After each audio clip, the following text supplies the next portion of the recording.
Student, आज का topic है तुम लोगों का एरिया एंड पेरीमीटर। ठीक है, हम लोग पढ़ेंगे एरिया एंड पेरीमीटर। एरिया किसे कहते हैं एंड पेरीमीटर किसे कहते हैं, सबसे पहले हम इसे जान लेंगे। पेरीमीटर मतलब length of boundary.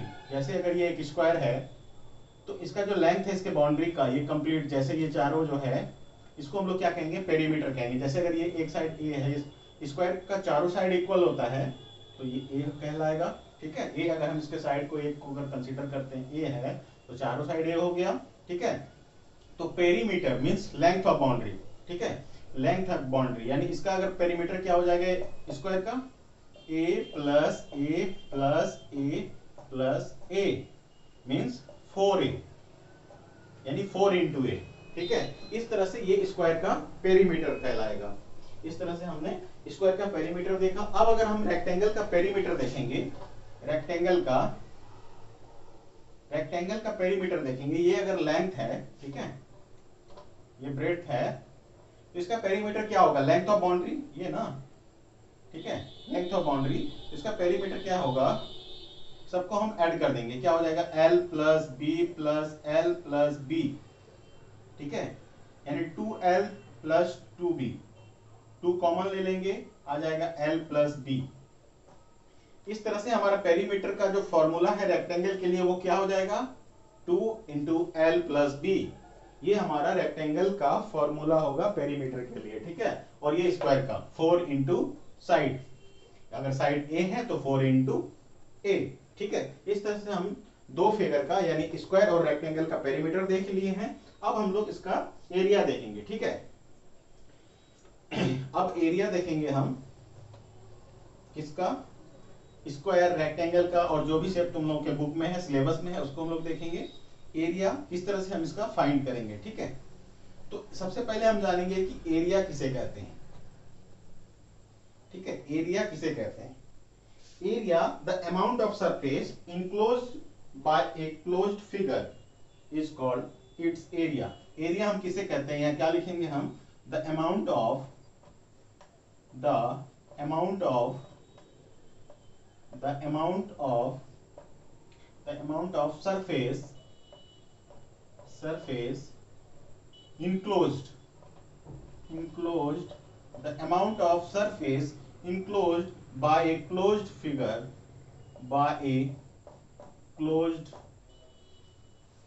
figure is called its area.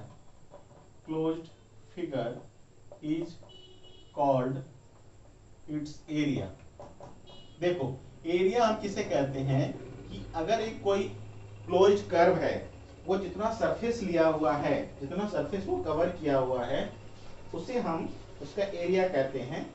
जैसे अगर जितना वो स्पेस या फ्लैट सरफेस ऑक्युपाई किया हुआ, जैसे ये अगर स्क्वायर है, एक स्क्वायर हम देखते हैं। ठीक है, तो ये जितना सरफेस ये ऑक्युपाई किया हुआ है, ये पूरा, इसको हम इसका एरिया कहेंगे। ठीक है, the amount of surface enclosed bye a closed figure is called its area.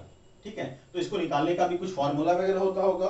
ठीक है, तो इसका हम निकालने का फॉर्मूला देखेंगे कि एरिया फाइंड करने का फॉर्मूला क्या होता है, स्क्वायर का, फिर रेक्टेंगल का, और फिर हम कुछ क्वेश्चंस देखेंगे। ठीक है, जो एक्सरसाइज से रिलेटेड क्वेश्चंस होंगे, उसके बाद फिर तुम लोग एक्सरसाइज भी सॉल्व करोगे। ओके, ठीक है। ठीक है, देखो, अब जैसे स्क्वायर का एरिया हम देखेंगे, स्क्वायर है तो चारों साइड इक्वल होता है। एक साइड अगर ए है तो चारों साइड ए होगा। ठीक है, तो एरिया ऑफ स्क्वायर, फॉर्मूला क्या होता है, एरिया ऑफ स्क्वायर होता है साइड इंटू साइड। ठीक है, side into side, it means अगर साइड ए है तो ए इंटू ए मीन्स ए स्क्वायर। ठीक है,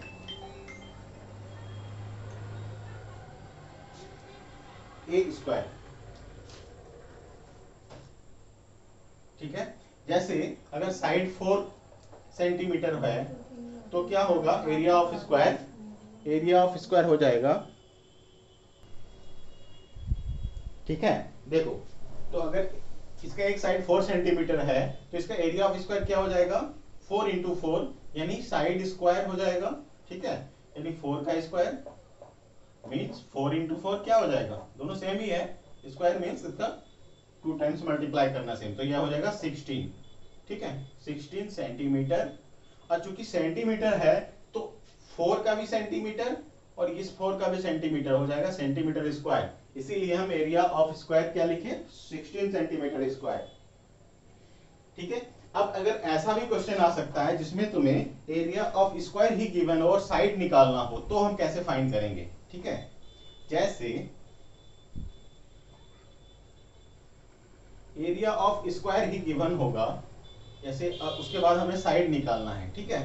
area of square he given है, जैसे एरिया ऑफ स्क्वायर अगर गिवन है कितना है, एरिया ऑफ स्क्वायर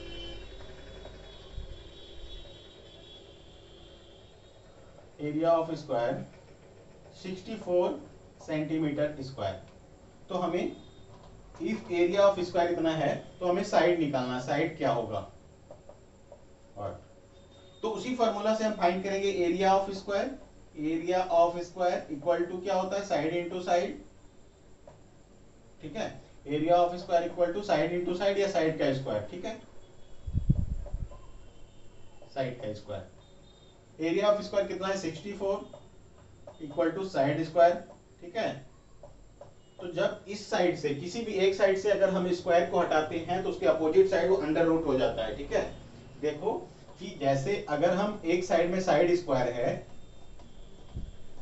तो यहां से हम साइड अगर हटाएंगे, मतलब स्क्वायर हटाएंगे सिर्फ साइड रहेगा, ठीक है, तो इस साइड अंडर रूट हो जाएगा 64, ठीक है। तो 64 किसका स्क्वायर है, इसका स्क्वायर रूट क्या हो जाएगा 8 सेंटीमीटर, ठीक है। इस तरह से साइड निकल गया 8 सेंटीमीटर, ठीक है। अब हम देखेंगे रेक्टेंगल का, ये तो एरिया ऑफ स्क्वायर निकल गया, ठीक है। अब हम रेक्टेंगल के देखेंगे कि रेक्टेंगल का एरिया निकालने का फॉर्मूला क्या होता है या फिर उसको निकालेंगे हम कैसे, वो देखेंगे, ठीक है। ओके, अब हम देखेंगे रेक्टेंगल का, ठीक है। रेक्टेंगल का एरिया हम फाइंड करेंगे। रेक्टेंगल का देखो, रेक्टेंगल किसे कहते हैं, जिसका अपोजिट साइड इक्वल होता है, और इस तरह से हम इसको देखेंगे। रेक्टेंगल का शेप होगा जिसका लेंथ ये है, ठीक है L, और जिसको ब्रेथ को हम B से डिनोट किए हैं, ठीक है। रेक्टेंगल के बारे में तुम लोग पहले से जानते हो, रेक्टेंगल के बारे में भी बता चुकी हैं, ठीक है। अब हम इसका एरिया देखेंगे। एरिया ऑफ रेक्टेंगल फॉर्मूला क्या होगा, एरिया ऑफ रेक्टेंगल,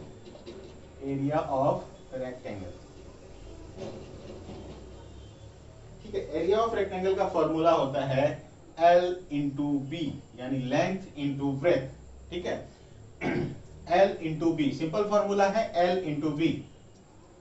अब जैसे अगर ये क्वेश्चन है, if L equal to 4 metre and B equal to 5 metre, then area of rectangle क्या हो जाएगा, L into B means 4 into 5, और मीटर है तो यूनिट भी हम यहां लिख लेंगे मीटर, तो क्या हो जाएगा 20 मीटर स्क्वायर, ठीक है। इस तरह से हम एरिया ऑफ रेक्टेंगल निकाल लेंगे, ठीक है।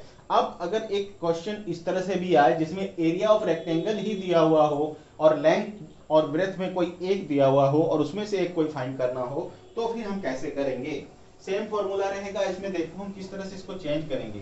फॉर्मूला यही रहेगा, बस इसको RHS और LHS यानी लेफ्ट हैंड साइड और राइट हैंड साइड हम चेंज करेंगे। जैसे इसी फॉर्मूला से हम और दो फॉर्मूला किस तरह से, अगर एरिया ऑफ रेक्टेंगल गिवन है, इन दोनों में से अगर लेंथ गिवन है और ब्रेथ निकालना है, तो ये इस साइड मल्टीप्लाई में है, इधर आएगा तो ये डिवाइड में हो जाएगा, यानी फॉर्मूला हो जाएगा breadth equal to area of rectangle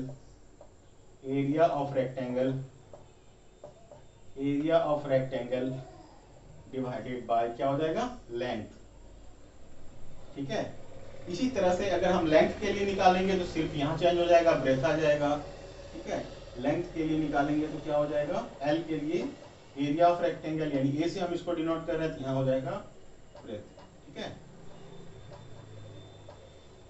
एक ही फॉर्मूला से 3 फॉर्मूला निकल गया। अब इसमें से हम कुछ क्वेश्चन सॉल्व करते हैं, ठीक है। उसके बाद फिर तुम लोग देखोगे कि किस तरह से हम लोग इस फॉर्मूला को वहां पर क्वेश्चन से सॉल्व करते हैं, इस फॉर्मूला से कैसे हम क्वेश्चन सॉल्व करते हैं, ओके, ठीक है। देखो इस तरह के क्वेश्चन भी तुम लोग को पूछे जा सकते हैं। तुम लोग एग्जांपल देखो, एक एक एग्जाम्पल के थ्रू तुम लोग को समझा रहे हैं कि देखो किस तरह से हम क्वेश्चन इसमें पूछे जाएंगे तुम लोग के एग्जाम में या फिर चैप्टर में भी होंगे। कि जैसे अगर दिया हुआ एक क्वेश्चन है कि एक इंसान कि कवर करना चाहता है अपने फ्लोर को, जिसका फ्लोर क्या है कि wants to cover the floor of a room 3 metre wide and 4 metre long by square tiles. ठीक है, एक स्क्वायर टाइल से कवर करना चाहता है जो 3 मीटर वाइड और 4 मीटर लॉन्ग क्या है उसका फ्लोर है। If each square tile is of side 0.5 metre, यानी जो स्क्वायर टाइल है उसका जो साइज है वो स्क्वायर के शेप में है और उसका साइड कितना है 0.5 metre, then find the number of tiles required to cover the floor of the room. तो नंबर ऑफ टाइल्स हम फाइंड करना है। तो सबसे पहले जो उसका एक एग्जांपल है, सबसे पहले एग्जांपल नंबर 16 जो देखोगे, ठीक है, एग्जांपल नंबर 16 क्या है कि टोटल एरिया हमें फाइंड करना है। ठीक है, total area of tiles must equal to the area of the floor of the room. ठीक है, तो हम फाइंड करेंगे सबसे पहले लेंथ दिया हुआ है उसका, वो लिख लेते हैं क्या क्या गिवन है। लेंथ गिवन है कितना 4 मीटर, ठीक है, और ब्रेथ गिवन है कितना 3 metre.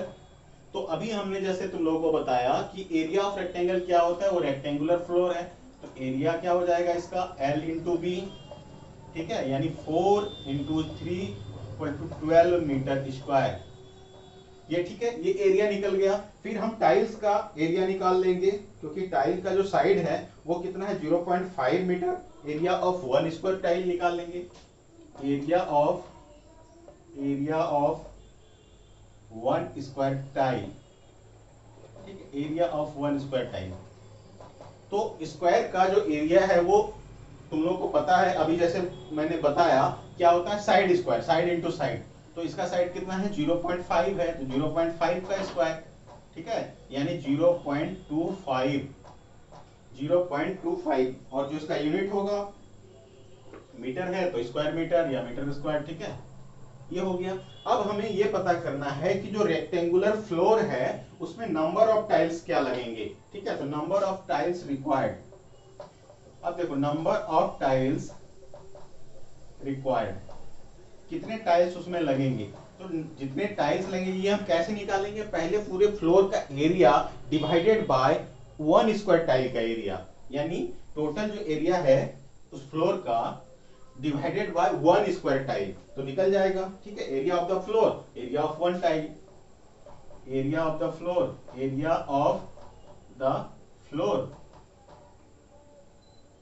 By area of 1 tile, area of 1 tile. बस हमें डिवाइड कर देना है, आ जाएगा हमारा आंसर। कितना है 12 बाय 0.25। पॉइंट हम हटाएंगे तो यहाँ 100 हो जाएगा।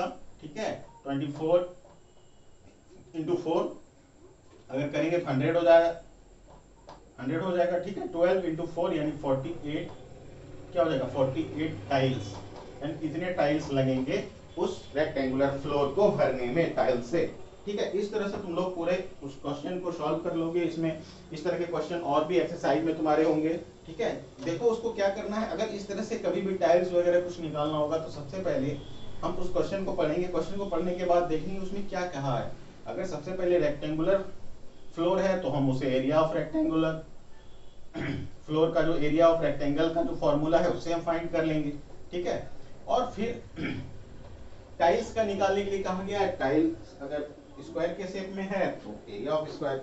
एक क्वेश्चन देख लो तुम लोग, एक्सरसाइज 10.3 का एक क्वेश्चन देख लो, उसके बाद पूरा एक्सरसाइज तुम लोग कंप्लीट कर लोगे। इसमें और ज्यादा मतलब डिफिकल्ट कुछ क्वेश्चन है नहीं। ठीक है, 8 नंबर देखो, 8 नंबर क्वेश्चन। ठीक है, कि एक फ्लोर है 5 metre long and 4 metre wide. ठीक है, जब लेंथ की बात कर रहा है 5 metre long and 4 metre wide. ठीक है, एक फ्लोर है, a square carpet of side 3 meter is laid on the floor, find the area of the floor that is not carpeted। ठीक है, एक स्क्वायर के शेप का एक कारपेट जो है उसका साइड क्या है 3 मीटर, वो वहां पर बिछाया हुआ है। तो कौन सा एरिया बाकी जो बचा हुआ है एरिया नॉट कारपेटेड, वो हम लोगों को निकालना है। ठीक है, तो कैसे निकालेंगे, सबसे पहले एरिया ऑफ द फ्लोर निकाल लेंगे। Area of the floor, area of the floor, ठीक है। वही रेक्टेंगल का फॉर्मूला, एरिया ऑफ रेक्टेंगल का L इंटू बी, क्या हो जाएगा 5 इंटू 4 20 मीटर स्क्वायर। ये एरिया ऑफ द फ्लोर आ गया। दूसरा, अब टाइल का एरिया निकाल लेना, सॉरी कारपेट का एरिया, एरिया ऑफ कारपेट, वो स्क्वायर कारपेट है, ठीक है, तो एरिया ऑफ स्क्वायर लगेगा। एरिया ऑफ कारपेट ये क्या हो जाएगा, एरिया ऑफ कारपेट 3 मीटर है यानी साइड स्क्वायर ना, तो 3 का स्क्वायर यानी 9 मीटर स्क्वायर। अब हमें क्या निकालना है, अब हमें निकालना है कि find the area of the floor that is not carpeted, area of the floor that is not carpeted, यानी area of the floor, area of the floor that is not carpeted, that is not carpeted. अब बताओ कि जैसे कि पूरा floor जो है इतना है, पूरा फ्लोर का एरिया इतना है, जिसमें से इतने एरिया में यानी 20 मीटर स्क्वायर एरिया पूरा एक फ्लोर का एरिया है, उसमें से 9 मीटर स्क्वायर एरिया में कारपेट लगा है, तो बाकी कितना एरिया है जिसमें कारपेट नहीं लगा है, यही हमें निकालना है ना। तो इसमें इसको माइनस कर देंगे, simple 20 minus 9 means 11 metre square, ठीक है। तो इतना एरिया है जिसमें कारपेट नहीं लगा हुआ है, ठीक है। इस तरह से तुम लोग इस एक्सरसाइज को पूरी तरह से कंप्लीट कर लोगे, ओके।